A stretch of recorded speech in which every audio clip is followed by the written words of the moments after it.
I have some great memories of Cheryl as well. Just a little over 5 years ago, I think it's 5 years, maybe a week, I preached here. Yes, you did. Before the constituency session. And went to Kathy's house afterward, and I remember Cheryl giving me a little speech about Pharaoh. And Cheryl, I won't go over the details of that speech, but I often think of that conversation. And maybe my best memories of Cheryl, I'm not sure if I want to say best because I don't want for Joel to follow this, but there were many nights when I worked the job that Kim Thompson now works as the regional director in the Central Region. Many nights I'd drive by this school at 9, 9:30, 10 o'clock, and guess whose car was in the parking lot? Cheryl worked very hard, very long hours, very dedicated to this church, to this ministry, to the school. And I think the changes in the physical plant during the time of her administration will be fingerprints she'll leave behind for a long time. So thank you, Cheryl, for serving as principal and continuing to serve as teacher. And of course, Mr. McQuistion, I say this without any hesitation. I've observed in Georgia Cumberland over the last 9 years, many teachers teaching. That's my job, to go in a classroom, observe, make observations, record those, share them with the teacher if improvements are needed, work on an improvement plan. If they're doing something really good, you make sure they know about that as well. The best class, the best lesson I've ever seen taught across our conference was done by Mr. McQuistion the last time I observed his classes. So you guys have got a great teacher that's coming into this role. So congratulations, Joel, and I will be praying for you that you won't be here so many late evenings. Hey, you guys, Stand Up for Gap plays a huge part in our conference's education program. I don't know if you're aware of this or not, but Nedra Krause serves on our Early Childhood Curriculum and Instruction Assessment Committee. Joel McQuistion serves on our Elementary Curriculum and Instruction Assessment Committee. Cheryl, of course, serves on our Principals Council. And for the last 5 years, Steve has served on the Georgia Cumberland Conference Board of Education. So this church has had a lot of influence on where education is today in Georgia Cumberland. So keep doing what you're doing. You guys support it very well. And you're certainly one of those bedrock schools in the Georgia Cumberland Conference. I would like to take you guys back about 45 years, to an event that occurred in 1972 in Munich, Germany. That year was the beginning of terrorism as we know it in our world. That year, the Summer Olympics occurred, and during the Olympic Games, some Arab terrorists came into the village there of the athletes. If you were around then, you recall what happened. They went into the apartments of the Israeli wrestling team. And by the time it was done, 11 athletes were killed. And so Germany wanted to somehow restore its image to the world. They had one final event that they could hang their hat on to say, this is what Germany's really about. It's not about terrorism, death. It's about something to celebrate. And so the final event, the men's marathon, is a 26-mile race. And they wanted this to come off perfectly, so the games would end in a positive way.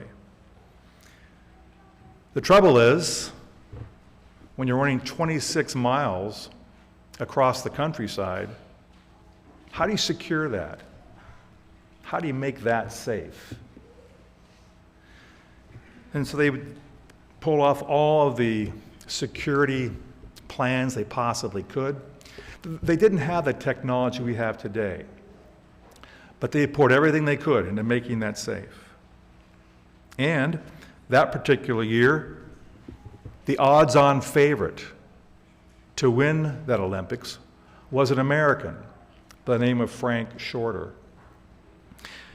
Frank Shorter had won several other world events, and this was going to be one of his final races in which to represent Americans.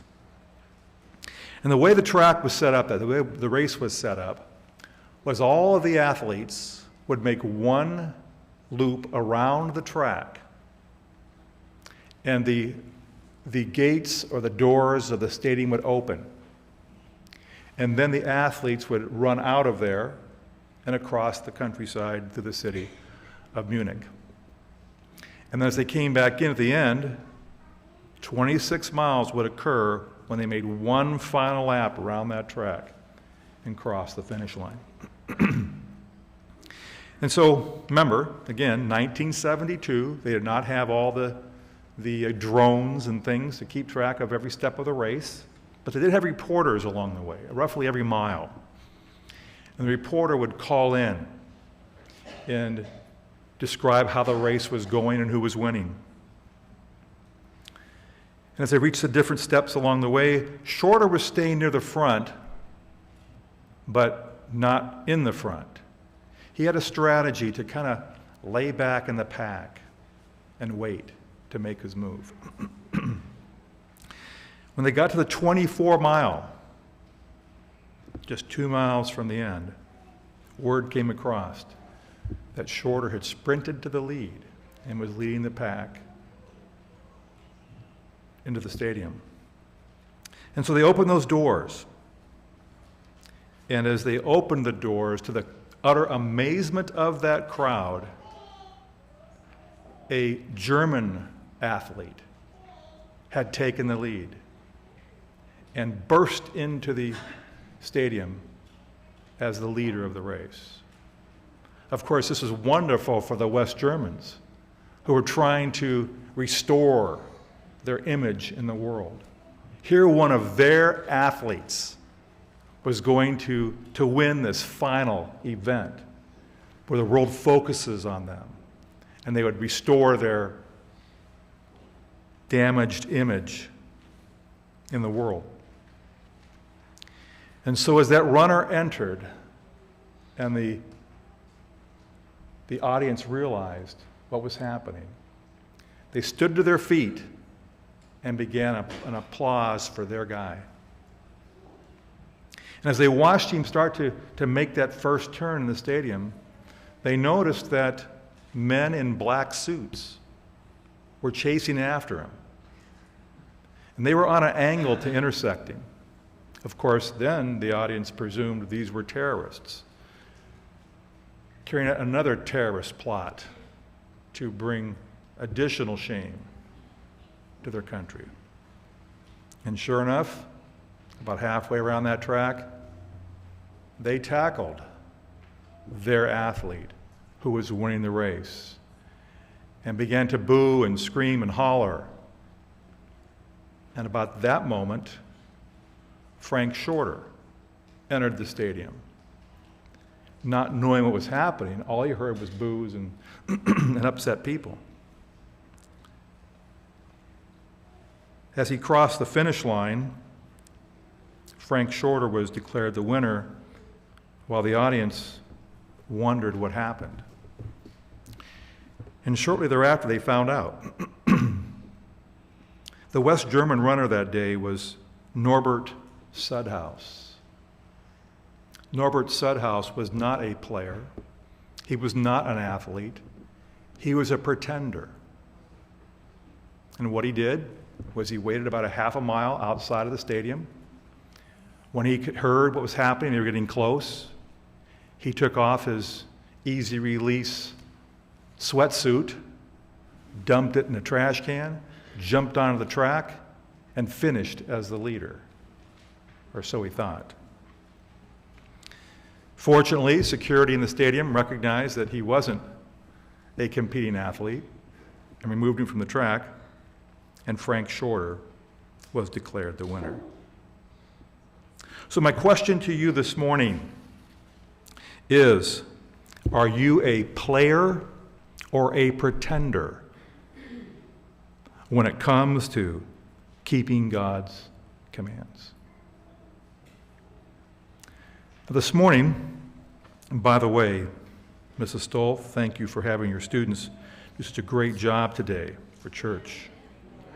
There needs to be more and more and more of that, which I'll talk about in a little bit. If you notice the scripture that was read today, John 14:15 said this: "If you love me, you will keep my commandments." And if I ask for a show of hands today, I'm sure all of you would say, I love God. I love Jesus. So the question is, why aren't we following his commandments? Now, those first 10 are the ones we always think about. Those are the easy ones. Those are the ones that we spent our lives focusing on. And certainly in our schools, those 10 are pretty dominant in our curriculum. But how about some of the other commandments of God? Why are they so difficult to keep? And why are we pretenders and not players when it comes to keeping some of these laws of God or modeling some of God's character? I'd like to encourage you to take a moment here to look at a couple of these with me. By the way, I appreciate this church and the large clock back there, so we can tell what time it is. I don't wear a wristwatch anymore. I use my phone, and it's, and of course that goes off, and I'm always trying to check. This is great. So Scott, I'm going to ask you to help me out here. And by the way, Scott's been very helpful this morning in getting this set up. We're going to talk a little bit about what's going on in Ephesians and John regarding grace. Let's look at this first one. This first verse, Ephesians 2:8 and 9. Very well known. I'm going to read this a little differently to you today. For by grace you have been saved through faith. And this is not your own doing. It is the gift of God, not a result of work, so that no one may boast. Okay? Any complicated things about that verse? Does it take a theologian to interpret that? Do you have to know Greek to understand Ephesians 2:8 and 9? A very basic verse. Grace is a gift of God, not a result of work. Let's look at John 8:34 through 36.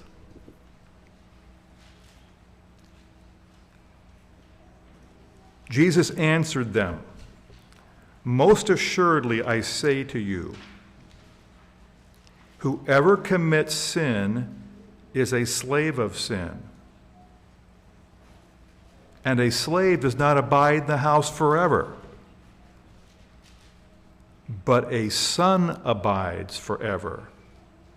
Therefore the Son makes you free, and you shall be free indeed." Clear verses on the concept of grace. But the reality is, brothers and sisters, our young people do not get that concept of grace. Our children are not understanding it. If they aren't getting it, then we're not giving it to them. That's when we disciple someone, you share with them what you know and hope that they become like that. You say, well, Kevin, how do you know that? How do you know our kids aren't getting it? How do you know they don't understand the concept of grace? All right, Scott, let's take a look at this first document here. Our church, our denomination, our North American division has invested a significant amount of time and money to answer this question. What do our young people know about grace? They have done denominationally wide research. In 1990, 2000, and 2010, and in 2020 there'll be another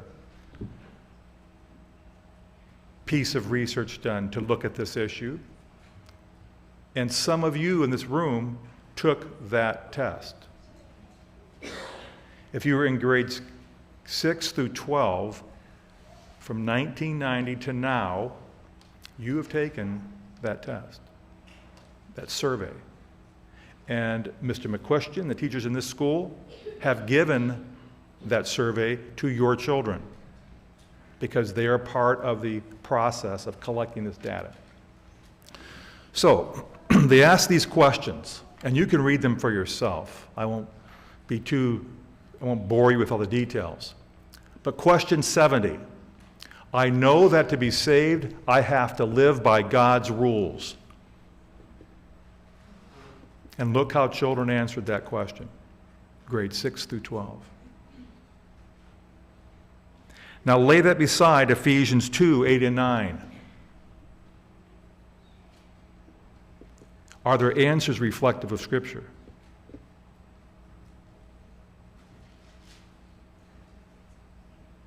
It might be hard to say this, but the answer is no.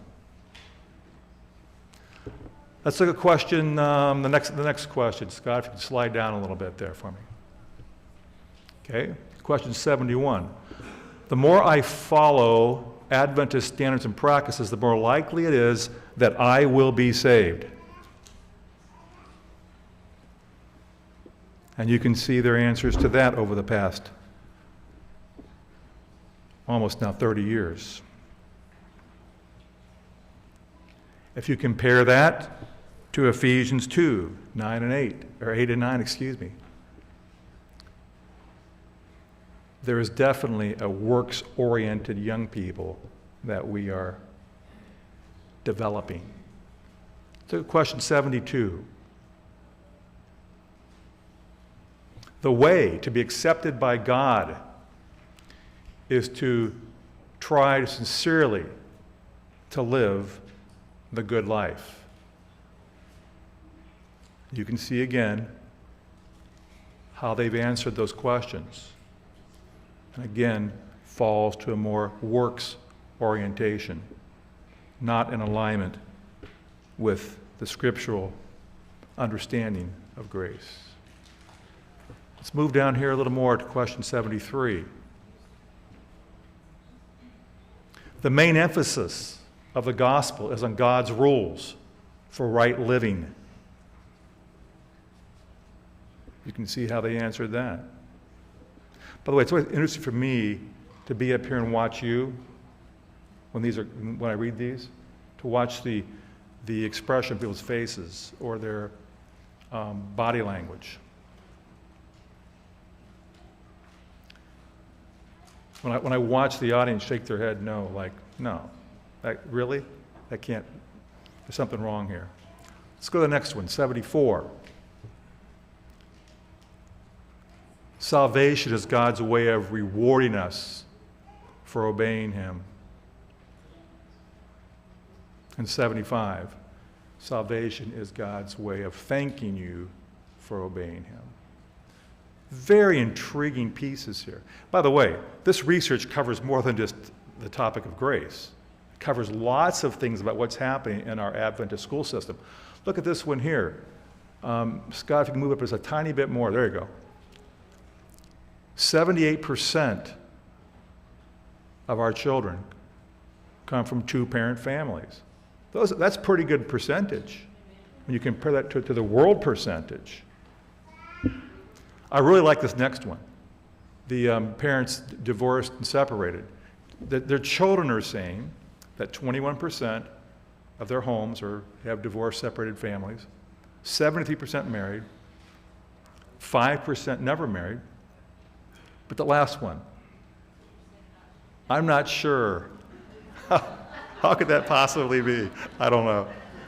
But that's kids, that's children.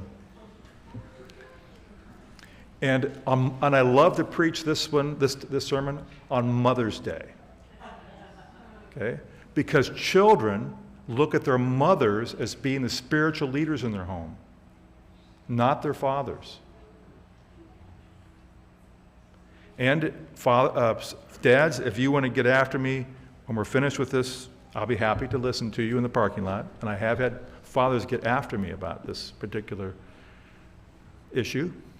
But this is evidence that children look at their mothers as being the spiritual. Nothing wrong with that. But it sure would be nice to have fathers, a greater percentage of fathers as well.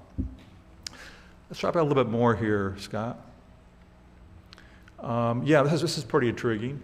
Come down a little bit more, but prime time for baptism, yes. So ages of 10 to 13 is the prime time for baptism.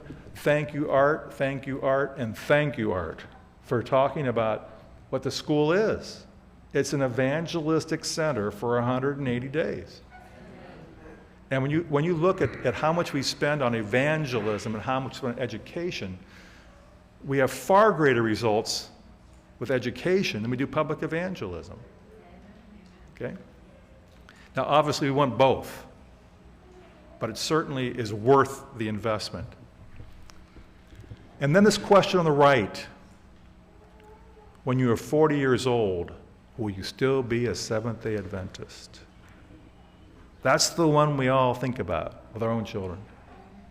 I visualize my own boys when I think of this. Will they be an Adventist when they're 40? And the good news is, about 75% say yes. I'll be an Adventist when I'm 40. I think that's really what is important for those of us who put our kids into Adventist schools. We want them to grow up with our faith and to embrace our belief system. All right, Scott, drop down a little bit more. I think that's it for this one. Oh yeah, one last one there. This was really intriguing.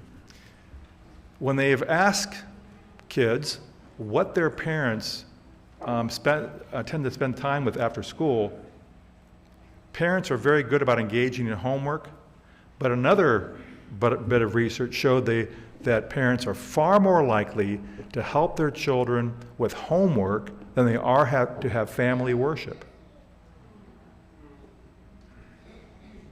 So one of the things we're talking about in our Office of Education is how can we connect homework to family worship? Are there pieces we could bring together between Pathfinders and Sabbath School and the Bible curriculum to somehow make this more possible for families that are pulled and twisted to go all many different directions? How do we bring it together to make it doable? All right, thank you, Scott. Scott's very helpful, and we're going to look at something else in just a minute. So that's one of the areas where I ask you, are you a player or a pretender when it comes to discipling the concept of grace, and it looks like, based on evidence, we are pretenders? There's another one I'm going to talk to you about for just a moment. Matthew 22, 37 through 39. Matthew 22, 37 through 39 says this. And by the way, it's always puzzled me. We as Adventists put a lot of emphasis on some of the commandments. Obviously, the fourth one. But what is the greatest commandment? Yes, to love the Lord your God with all your heart, with all your soul, and with all your mind. This is the first and greatest commandment. Are we players or pretenders with that one? And the second is like it. Love your neighbor as yourself. Playing or pretending when it comes to that? I will attest that I'm a pretender. when it comes to loving my neighbor as myself. Evidence, I had neighbors that moved in behind me a little over a year ago. 3 Fridays ago, I was mowing my lawn, and I have not spoken to those people in just over a year. Hey, my life is busy. I'm out here driving up and down the road seeing if Cheryl's working. Okay? I don't have time to be home. Okay? No, the truth is, I'm too busy for my neighbor. And so I'm mowing my lawn, and I see this person in their yard, this woman going like this. Turn off my mower. She has a young woman with her, and she says, "Do you work for the conference office?" Yeah. I went, "Oh no, my goodness." Yes, I do. Well, I'm a Seventh-day Adventist. We moved just over a year ago. I've seen you around, but haven't gotten over to talk to you. We need to get together on Friday night and have haystacks. All the good Adventist language we understand, we relate to, and we feel good about. I'm embarrassed about that. It's been a year. Would have been a great conversation. The good news is, my other neighbors who know I'm an Adventist told her I was an Adventist. So at least with them, they know what I do. So, pretenders or players when it comes to loving the Lord our God with our whole heart and loving our neighbors as ourselves. And a third one, go ye therefore and make disciples of all nations, Matthew 8:28, 19 and 20. This one is stunning. The last time we did research to answer this question was in 2008, North American Division. And here's what we found out. The average age of an Adventist is 55. The average age of an American is 34. We're getting old, and we're not having children. So who is? If we want to get younger, we need to keep these children in our school, in our church, so they can have families, be part of this church. And the way we keep them here, one of the things of what you did today, having those children be an integral part of your worship. Amen. And we'll talk about 8 of the things here when we wrap up today. It also pointed out that 42% of Seventh-day Adventist churches have 3 baptisms or less annually, and 26% have 0 baptisms. Those are some startling statistics. I am grateful to hear there's going to be a baptism next week with one of the children. I mean, that is perfect. So how can we be players and not pretenders when it comes to making disciples of our children and the community around us? So Scott, I'm going to ask you to help me with this one here again. And go to the PowerPoint on 8 discipleship strategies. If you want to make a difference, and this is your opportunity, that building over there is your opportunity to disciple children and to make a difference. And these are some of the strategies that we found works in other places. The first one is to tell faith stories. How often do you get a chance to tell your faith story to encourage people and to encourage children? Now, your pastor and I, Mickey and I, go back to Michigan days. So Mickey and I are always telling each other stories, memories we have of one another. It strengthens our relationship to remember of difficult things or challenges we face together in ministry. Are you doing that in this church? You know, I grew up in the era where there was ingathering. Yeah. And they have the bands report on Sabbath morning about how, you know, what had happened. Some great stories. I remember so many of those stories. You know? And it grew my faith as a child, as a young man. Share your faith stories. Number 2, be intentional about involving your children with you in leading another person to Christ. So let's see, last Monday, I was in a little town in central northern Michigan, and was able to touch base with somebody that we led to Christ years ago. My boys sat at the dining room table, listened to that process of leading someone to Jesus, and this person has become our sons refer to her as Aunt Lori, because during that process of leading her to Jesus and make a decision to join the Adventist Church connected us forever. So be intentional about having your children participate with you in the process of leading another person to Christ. Help your children discover their own spiritual gifts. Explore with them what their gifts might be. It's pretty obvious what we saw today up here on the stage of some of the spiritual gifts some of your children have. They demonstrated them very well today. Maximize bedtime. Don't just put them down and I know it's hard to do, and fall asleep yourself exhausted. But spend some time, or this is a time to listen to your kids. And you know, that's probably one of the greatest things I've learned in the last few years, is to do more listening than talking. On a flight back from Grand Rapids Thursday, I listened to a woman for 2 hours tell me about her challenges and her problems in life. And it really empowered her to have somebody listen to them. Listen to your children.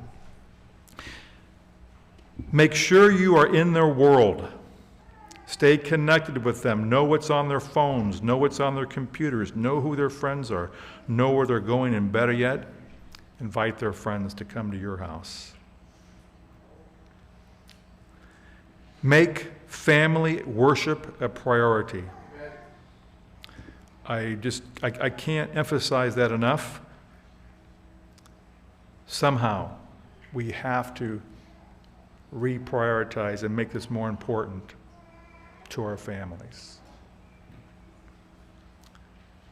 Number 7, encourage your children to have what's called tag time, time alone with God. Do you take time alone with God? Now, because I have to hand this to our conference president. I've worked in other conferences. Dr. Wright will look at my calendar.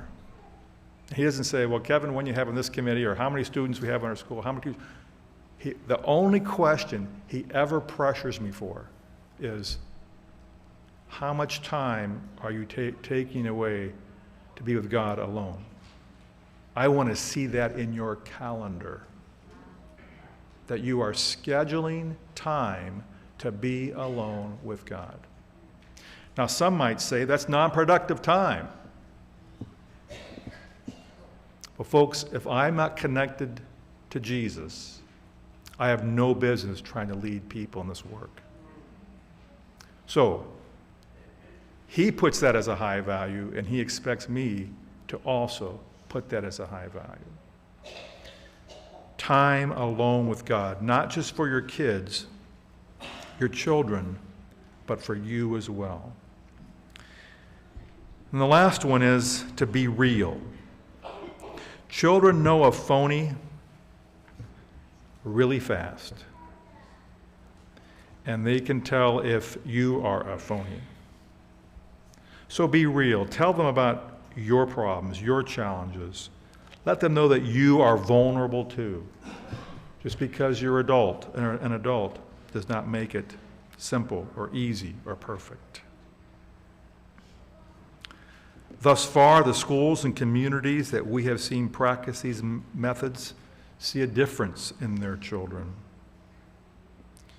In Georgia Cumberland Conference, I'm not sure if you're aware of this, but when you look at the K-16 investment that parents and the conference make, it's a $14 million investment every year.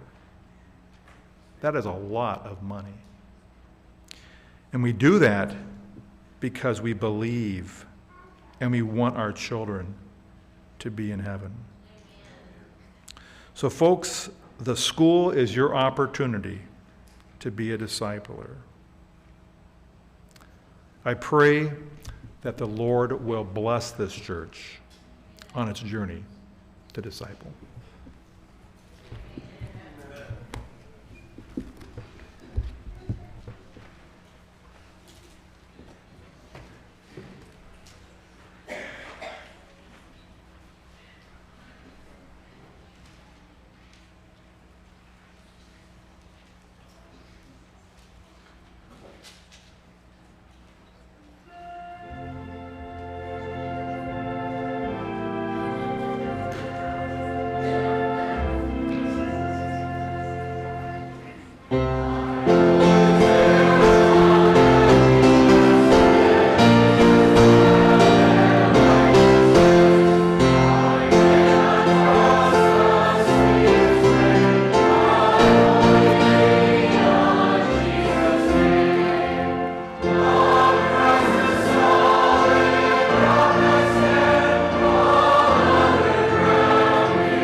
Dear Jesus, it has been good to worship you here today. We ask that you keep us safe until next Sabbath. Thank you. Amen.